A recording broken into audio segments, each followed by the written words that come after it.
So in this example, we have our input as this array and we want to remove these two values from this array.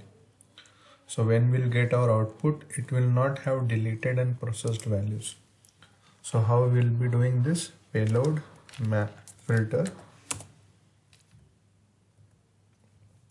Then first thing, item equal to array 0 or item equal to array 1.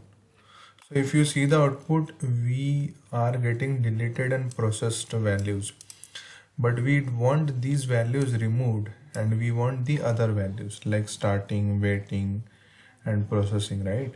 So what we'll just use a symbol over here, negate. So we are getting our output as we desired it. Okay, so I hope you guys understood this.